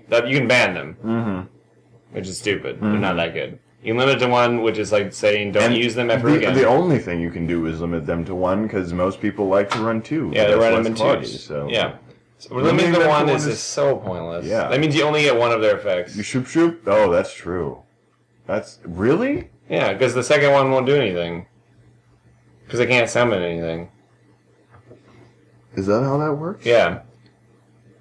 Ugh, that's rough. It'd be bad. Yeah. So, what I think is more reasonable is just leaving them at 3, because they don't matter, and then putting Tanko to 3. I mean, and eventually those effects won't matter anyway with Pendulum Monsters, so... Yeah. You'll just be feeding your... No, it's actually very irritating. That was one of the things that was annoying when I was running Liphoth, is when they summon Ice Oh, Hand. no, that's true. They do get rid of them as spells. That's true. Yeah. The Ice Hand is annoying. Fire Hand is pointless. It's like, I don't care about that. Yeah. They're most of the time, because also the Liphoths, when they're normal summoned, they become unaffected by monsters of a level lower than their level. So if you tribute summon 1, it's pretty much unaffected by Fire Hand. Which is great. But you want Caius. True. They're just not, I don't know, people are, this is all hype. It's all hype. Mermelio obviously does really insanely good things. And, I don't know, it's got kind of that Thunder King status. Of stun power. You're running a stun deck, you could run these. That's true. Maybe they should bring Thunder King up to 2. I still don't like that card. Maybe they should. Actually, what would it do? It'd kind of stop Girgiz, it'd kind of stop adding traps to your hand, it'd kind of stop Teus. And negate Pendulum summons. I don't want that back. Not at all, man. But yeah, Mermelio's the most reasonable one based on the fact that they don't hit new stuff that they can do something to. So then there's the artifacts. Yeah. Which, in my opinion, there's only the Moral Attack and Sanctum. The other stuff is just like, whatever. And Sanctum is broken. Sanctum's done. If I were to hit it, I would ban this card. Broken, in my definition of broken, which is it circumvents what the archetype is supposed to do. Yeah. Which you pointed out last time. I think that's so dumb. It's annoying. The deck is supposed to destroy their own cards. It just doesn't do that. Yeah. It has nothing to do with that. There's nothing to do with what the archetype's about. Nope. It was made to be limited. That's like almost what I feel like about it. Moral Deck is good, but it is the deck. Even if you're running pure, it is the deck. There's absolutely no reason to run artifacts at all if Moral Attack is limited to 1. There's not enough ways to move a Moral Attack for you to only earn 1. You only have 3 Call of the Hunted. And that's it. But those cards are way too new. Also, Sanctum, you can't negate it. You can only wiretap it. That's just a terrible, terrible flaw in card design. Like, if you bribe this, if you Solemn Warning this, I get to destroy a card. Like, I don't... On top of already being insanely good, they should not have that addition. But it will not be hit because they just came out, and Primal Origin is pretty much off limits. Yep. But it could just not be. It could just not be. They could emergency something. They could press the hot button. Who knows, yeah. I already talked about Infernities briefly. There's only really Soul Charge and Archfiend, or really awkward Infernity Break. That's funny. That's not common, right? Yeah. That's silly. Limited to 1. And then you add your break, you add your... I mean, they don't top anymore. Infernity Break adds 2 Archfiend, or 2 Infernity monsters from somewhere to somewhere. Does it destroy things? Infernity Break, yeah, it's a trap. Banish an Infernity card in your graveyard while you have no cards in your hand to destroy a card. Oh, okay. Right. I just add them all to their hand. Soul Charge to 1, probably. Just because of that. But I don't know if they'll do it immediately. Archfiends, Infinities kind of just went on a nowhere zone at the end of the format. I don't know. I don't really know why. Wasn't good enough. Apparently. Then we got them at Dolces. This is another one of those decks where it's like, what do you touch? Yeah, I'm fine with Medolces. They don't have anything like egregious. They're annoying, but I don't think enough people play them, and I don't think they are going to be super relevant going forward. They're good. People will still play them, and that's fine. I don't understand. I think they should limit Mess and Gelato to 1. Ooh, that would be interesting. That's what I want to happen. That would be hilarious. As I was saying on Monday, the Phoenixians. Yeah. I said I don't like cards that search the cards that search them. So like, it's a terrible, terrible loop that shouldn't be like. It's like not Yu-Gi-Oh. They've already banned everything that does that. It's Messlingelato searches the continuous spell that searches Messlingelato, and Messlingelato even shuffles itself back in the deck to be searched by the card. So that shouldn't be legal. That's fair.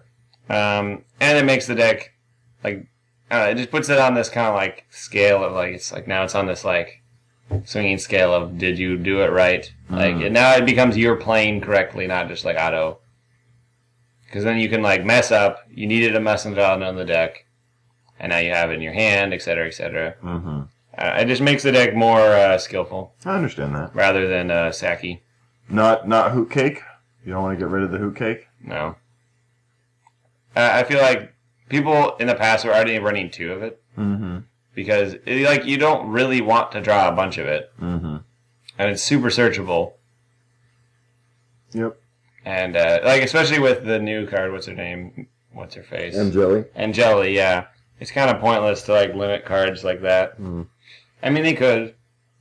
Hoot cake to 1. I mean, it's normally instrumental in like a 1 or 2 turn victory anyway. Yeah, I feel like you get it either way. Like you'll summon it. Like you just have to have Mageline, Hoot Cake, or Angeli, and you've got a Hoot Cake. You can also search it with Ticket if you have a Ticket. There's way too many. Like I feel like it does like almost nothing to the deck except gives them 2 slots. Like I almost feel like why don't they just run 2 Hoot Cake to begin with in their deck just so they have an extra slot? That's reasonable. Then there's Mageline, I guess. Just like that's the searching one. Yeah, the normal summon to search. Like they could say like, oh, you can't have that. You only have 1. That would do like nothing. Make it inconsistent. Makes it so it like only does special summoning plays. It doesn't ever normal. It never like. It's so mean though. Yeah, that's funny.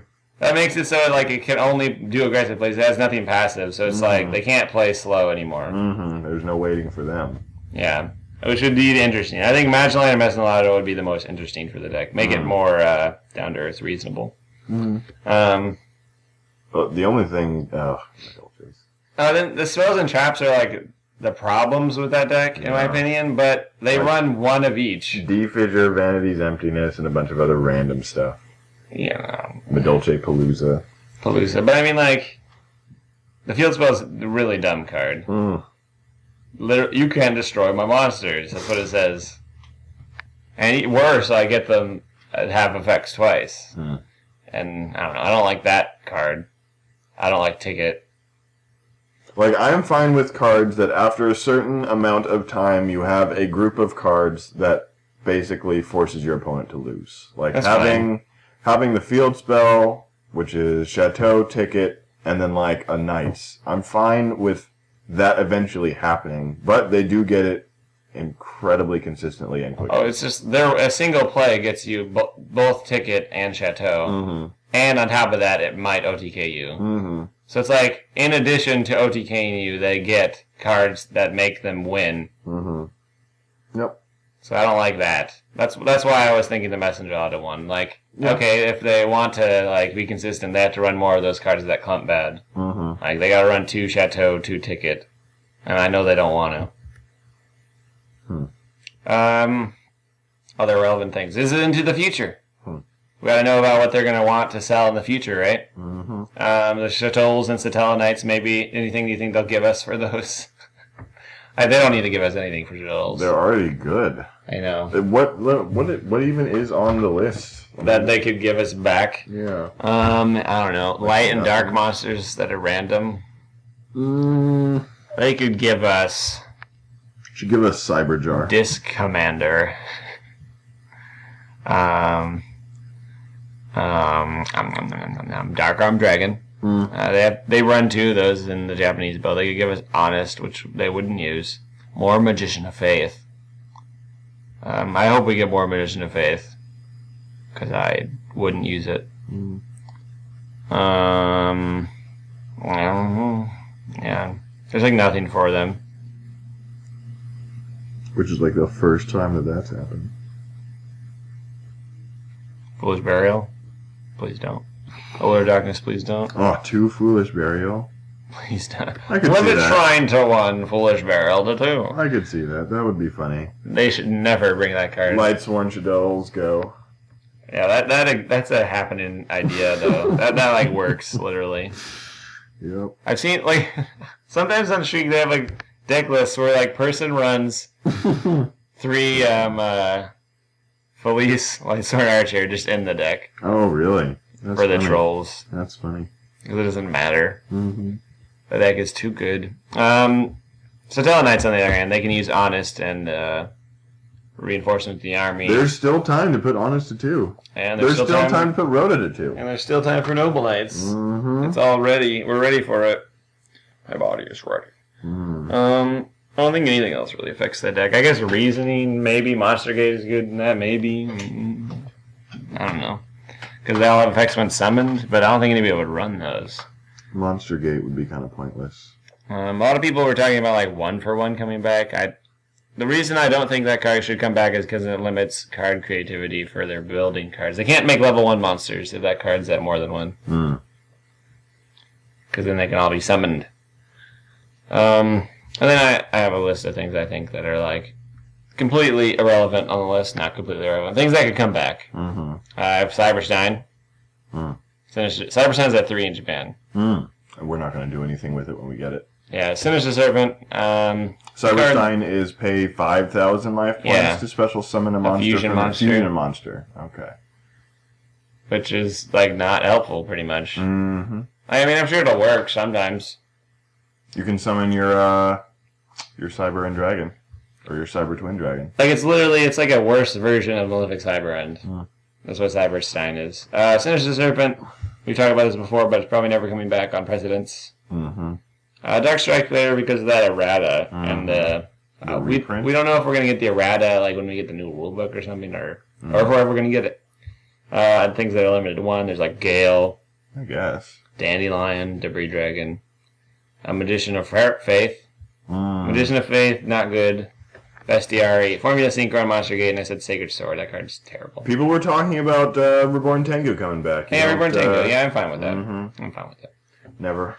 Never? Never. I feel like they won't, but I'm fine with that. I'm fine with that. Also, another thing for the future is Light Sworns. They're still riding on that hype. There's going to be new Light Sworn cards in the next pack, which is probably just Felice. Yeah. But for that reason, will they keep Dragon Rulers around for another format just for those Light Sworn players, maybe?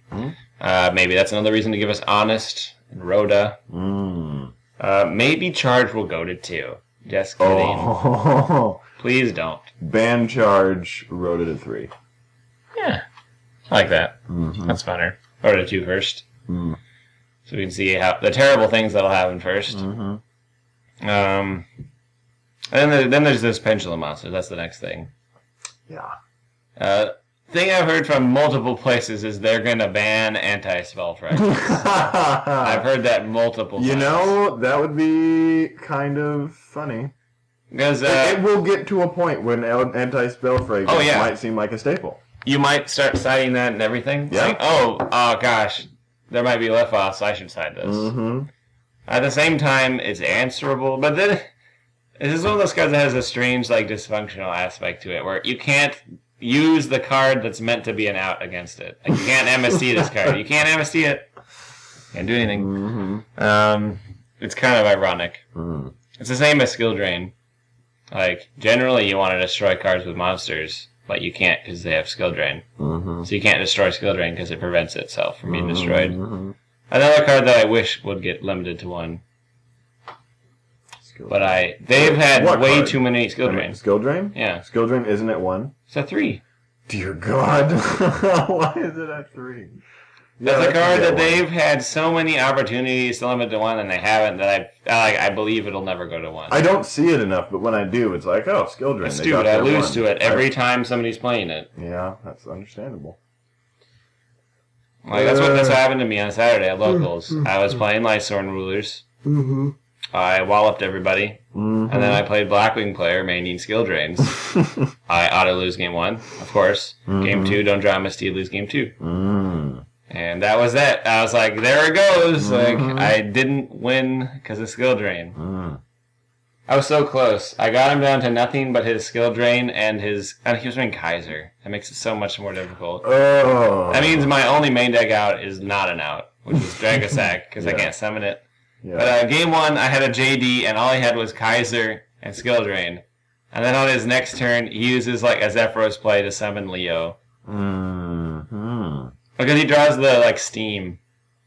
Oh, which you contribute, or when it goes to the graveyard? When it goes to the graveyard, it summons a token, and you contribute a card to bring it back once per duel. And he synchros for 7 by bouncing the Kaiser. Bounce Kaiser, summons ever, summon that. Synchro for Armor Master, summon a token. Tribute the token for Steam, summon a Leo. And he attacks over my Judgment Dragon. I was like, I can't kill a 3100 attack monster under Skill Drain. Yep. And then I lost. I was like, no. And then he was running like 3 of that Blackwing Heckamere horse. Oh, banish you. I was like, oh, even cards that are good under Skill Drain in my deck are not good. Like, Dragon Rulers get banished. It's bad. That's interesting. I was like, I can summon a Star Eater, but he still only has 1 monster, so I can't do plays. It was weird. And not drawing MSC sucks. And then I was like, why? I didn't side any. I only sided MSCs. That was the only Spell and Trap Destruction I sided. And I was upset about that. Not counting Raikou. It's just that Skill Drain, man. I can't get rid of it without MST and MST alone. And then you can't search MST, so it's just a matter of drawing it or not drawing it, which is so not good. Yep. That's why I don't like Skill Drain. Yep. But, Anti-Spell Fragments, if you don't know what that is, it's a continuous trap that says spell cards must be set. They must be set for a turn before they can be activated. So they become like traps where you have to set them for a turn before you can activate them. Yep. Pendulum monsters, I don't know how this is actually ruled. Like, are they like monsters until they become spells, or are they played as a spell card into the zone? But most people are saying like, you play them as spells in your pendulum zones, right? Like their card is turning into a spell, I don't know, visually. And then you cannot set them in your spell and trap card zones. Oh. So you cannot play pendulum monsters if anti-spell fragrance is on the field. You can't play them in your zones. You can normal summon them. But, so then they're saying like, well, if they want them to play pendulum monsters, they gotta ban it. Like, that's the logic. At some point, maybe we'll get there. But I don't think for now they care. And then there's the idea of like MST, other things that are great answers, I guess. Good answers to that. Caius is better. Start running them Caiuses. Yeah. But then, like, the people are saying there's, like, so many outs that it probably doesn't even matter the anti-spell fragments, like Full House, stuff like that. Even, like, Malcat. Yeah, Malcat's good. Things that just, like, blow all the spells and traps up that make it kind of like, well, Mobius, you know. Mm-hmm. It's interesting. I don't think they'll do anything with the anti-spell fragments, though. I want them to because it would be funny, but I don't care. Yeah. Any wish list? I won't care until it actually matters. That's what I'm saying. You got any wish list stuff for the wish list? Ban list, wish list? Touched or untouched? Touched or untouched? Oh, okay. One thing I do want to say, I'm getting tired of playing Zectors online. That deck is not cool. Like, you shouldn't get all of that for summoning a Dragonfly. Dragonfly is like a huge problem. That card is really dysfunctional. And I wish that card was banned. That card is super dysfunctional. Like, it's like for drawing it and summoning it, it's like the summon goes off. Like, it's so good that the summon goes off that deck runs 3 Call on and 3 Soul Charge. Because you, like, win the turn it goes off. I do not... Kyle does not approve. Then again, Kyle does not approve of much. Grand Molder 2. Grand Molder 3. Grand Molder 3. It's an out to Midrash. The Shadol monster. That's true. Which is a problem. That thing is a problem. Gorge to 5. No. Thunder King to 2. Thunder King to 2, he says. I want Bestiary to 3. I'm tired of that. That might as well have happened. Like, it should have happened last list. Yeah. And since it didn't, like I said, it's never going to happen.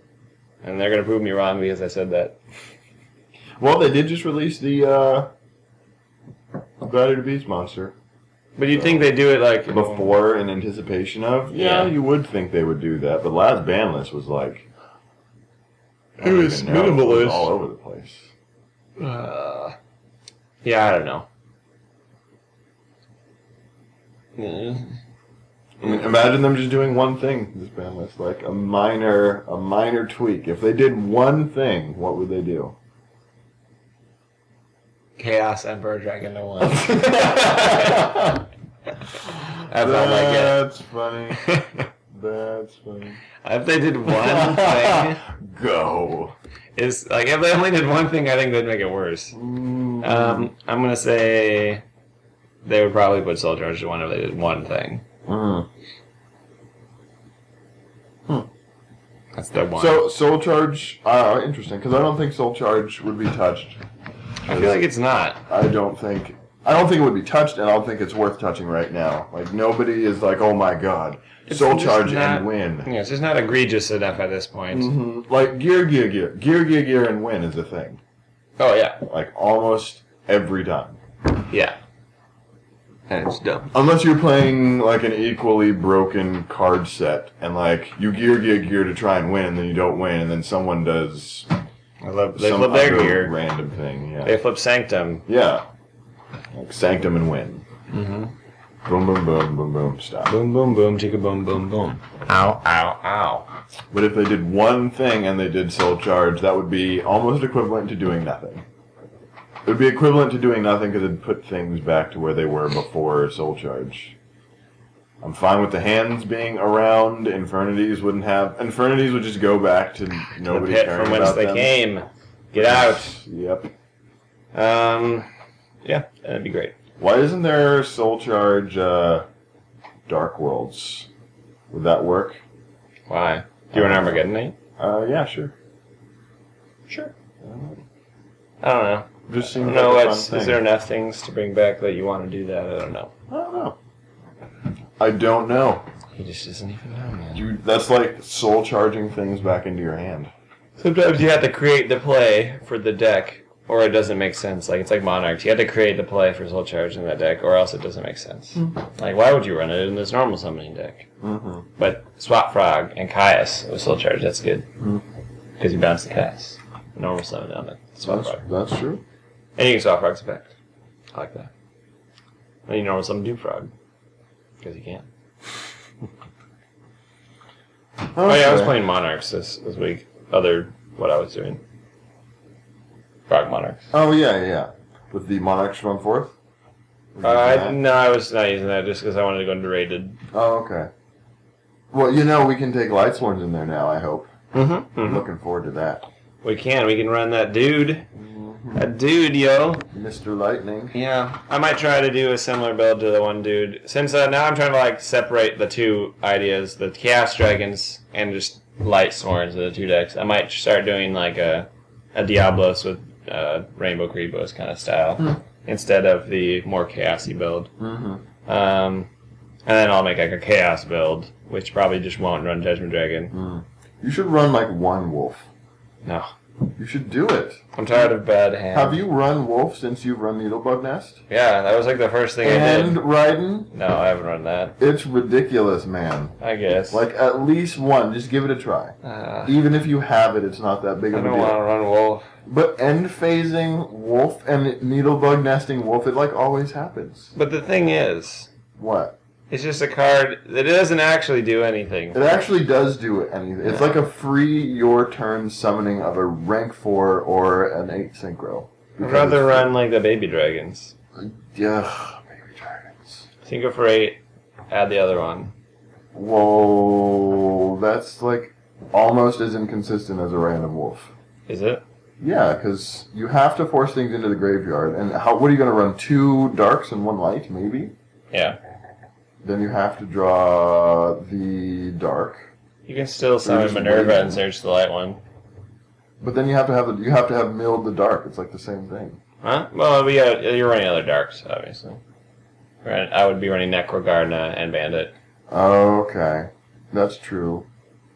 Necrogardna though. See, I don't banish Necrogardna when I have it, unless I do sometimes. It's like my last option. But I don't know about that. But Curry Bandit has been nice. That Bandit. Banishing that has been great. We're falling down. Yes, we are. Too much. Yugioh discussion. It was just overwhelming. So I suppose we'll take a break from our normal discussion and get to the end phase. Cool. Okay. We'll be back.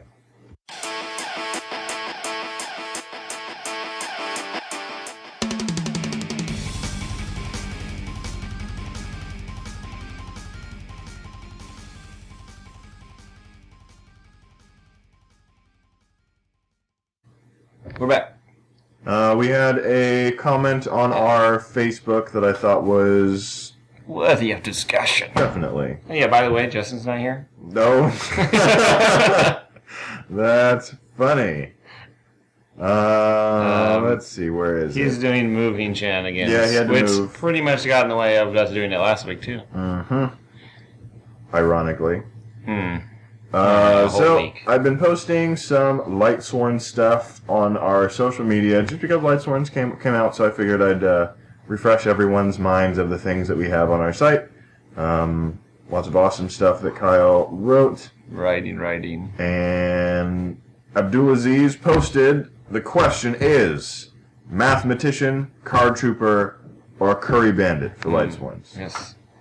Mathematician does not do anything but summon Wolf and Feliz and send Minerva. Eclipse Wyvern. Eclipse Wyvern, Necrogardna, Curry Photon. What is it called? Rainbow Kribos. There you go. That's disgusting. So it does very specific things. That are not beneficial. And then, when Mathematician is destroyed... Feliz is good. It's the same as Trooper. And it's only just showing a battle. Yeah. The Feliz one's not bad. Feliz onto the field. So and then you tribute it to destroy a card. That's pretty good. You can synchro with it. You can synchro for 7. Yeah. But that's like Black Rose. Miguel is a light non-tuner? Yeah. Okay. It's never... I don't even know what his conditions are because it never matters. Because you always all light Sworn. All light, all the time. Yep, so... Black Rose. But then you have Card Trooper, which is mill 3, potentially mill 3 every turn. Mill more. Mill under skill. It mills as a cost, so you can mill it. And of course, it's a debris dragon target, which is really important. They're both Earth, which is relevant for Redox. That's why a lot of people are running the Redox in their builds, because they can banish additional stuff with it. You can summon it more times than the other ones. Yep. And then if you draw troopers, you can discard them with Redox. Which for is... once you're born. Yeah, and Card Trooper becomes pointless. Same thing with Mathematician. They become bad. Well, I mean, late game mathematician, if you have a Felice in your deck, which isn't out now, but I mean, if you do have it in your deck, that's at least something, but still not as all-around usable as a card trooper. And then Curry Bandit, I mean, mills 5 cards, is dark. It's like the Dark Lightsworn, which is awesome. Yeah, it's dark. It searches the spells and traps is almost the most important part. I'm not sure. People probably wouldn't run it if it didn't add stuff to your hand. If it just banished itself, if it just got rid of itself to mill 5 cards, we have Needlebug Nest. So yeah, which is better at that. So that's why people run the Needlebug Nest. So Curry Bandit's interesting. I'm not sure if 3 is worth it because like you want to draw it like turn 1. Yeah. But it's like the more of it you have, the worse it is. Because you literally, the second one is almost pointless unless you're in a slow game. Yeah. Which is rare. Most people just like start dropping the cards on the table when they start playing against Lightsworns. It's like, you gotta do something. Gotta go fast. I run 2 in my deck because I don't want to draw it except for first turn, and then if I don't, I want to mill it because it's a dark, and I run Chaos stuff. So if I get it and I can summon it, great for me. If not, whatever. I mean, you can summon it alongside, like you said, if you're playing a slow game, you can summon it alongside a decent field and then still do something. Yeah, like you're special summoning a lot in your turn, and then you just end your turn by summoning that and ending, going to end phase, which isn't bad. No, not at all. But I don't know. I feel like standard might, if anything, if there becomes a standard, it'd probably be like 2/2 for 2 Bandit. That would be interesting. I'm afraid of that. Why? That's a lot of access to milling. It's interesting. 3 Nest. 3 Nest. In addition. That's how I would do it. So much.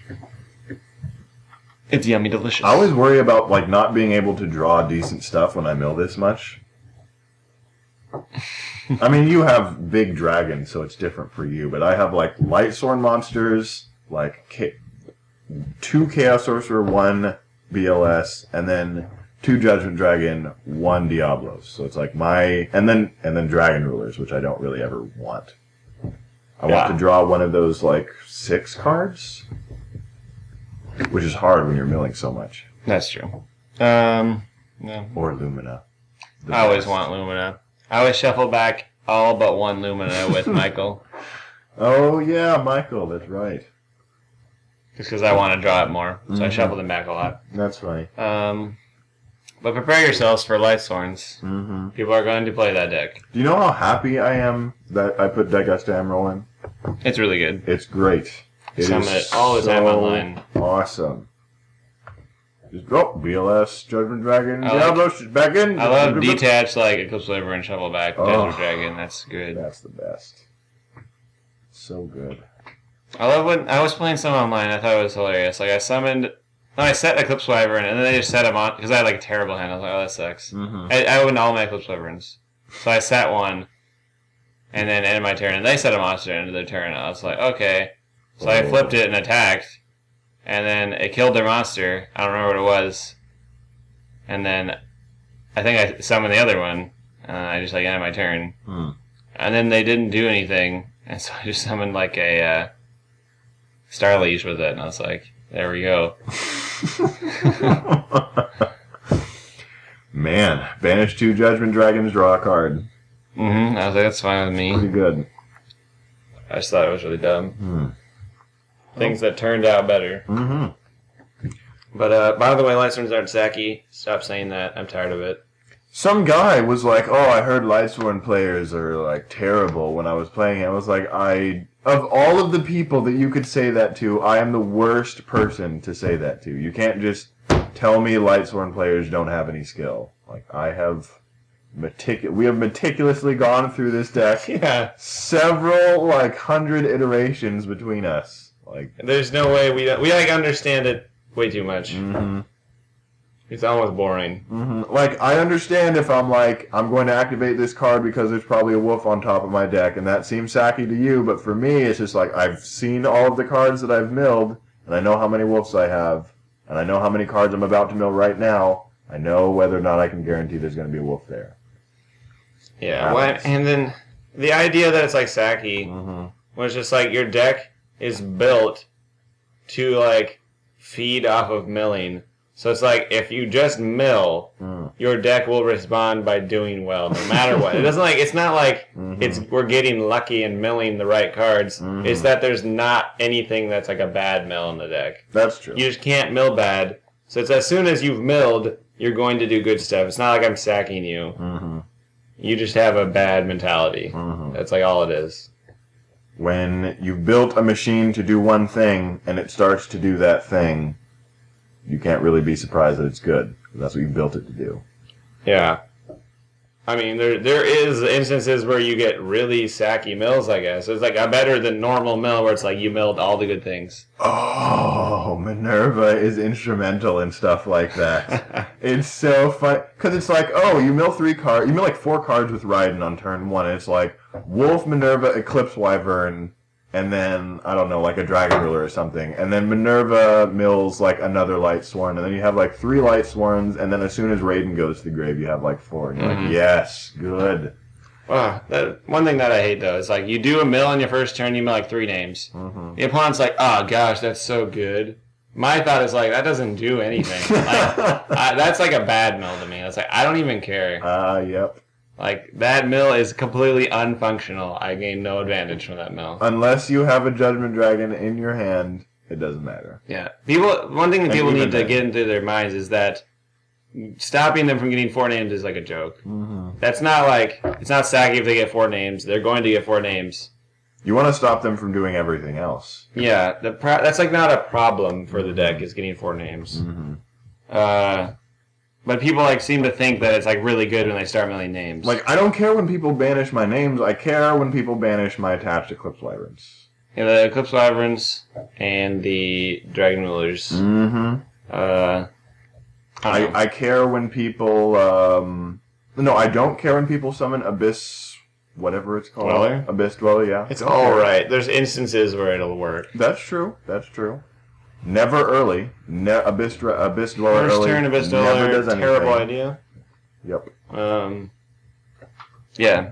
You don't technically use your graveyard too much. It's like maybe 2 or 3 times a duel. And I mean, now that there's so much like main deck good cards that you can use, you can get rid of stuff on the field like Abyss Dweller pretty easily. Yeah. And if you're in Breakthrough School, it's like over.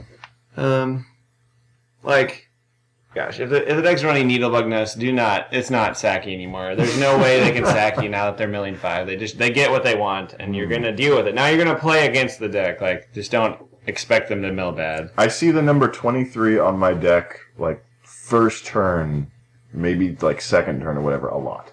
Or you've milled 17 total. Yeah. Or 17 cards are not in your deck. Yeah, it's kind of your hand. Basically. Yeah. That happens. If you get charged, the game It's actually is ridiculous. over. Like, that's a lot more cards. So many cards. And then another question I hear all the time is, aren't you ever afraid of milling out? It's like, you never deck out in Life Storm. That's like a joke. You stop milling. You can stop milling. It's so easy. Especially with tuners now, too. Yep. You can just sinker away the milling. It's never going to... I don't know. There's nothing sacky. You have complete control of the deck. The only thing you don't have control of is your opponent trying to stop you, to a degree. If they're doing weird stuff, if they're doing predictable stuff, like getting rid of your cards and summoning certain monsters, that's fine. Well, then you're dueling now. Yeah, it's all part of the plan. So, I don't know. Stop complaining. The only thing that you can't stop milling is like a Judgment Dragon. If for some reason it can't, like if it can't blow up the field but it still mills, which doesn't happen. But like if they for some reason have like Uber Stall and you have a Judgment Dragon on the board, which is rare once again, you have the potential to deck out in like that instance alone. Battle Fader, Swift Scarecrow. Yeah, and they just keep doing that while you have a low deck. But it's like, who are you playing against? Yeah. And you probably didn't want to summon JD against that deck. And now you can just get rid of your own stuff. Well, I can. Can Miguel destroy your own cards? Can it banish anything on the field? Feel like it could, but I don't. It's never been meaningful. It's the only target a card on the field. Oh, any card. But it's really easy to get rid of Michael, too, because he's 7. Mm-hmm. He's easy. If you're running Chaos Dragons, you can tribute a JD, but you don't always have them in your hand. It becomes a matter of drawing.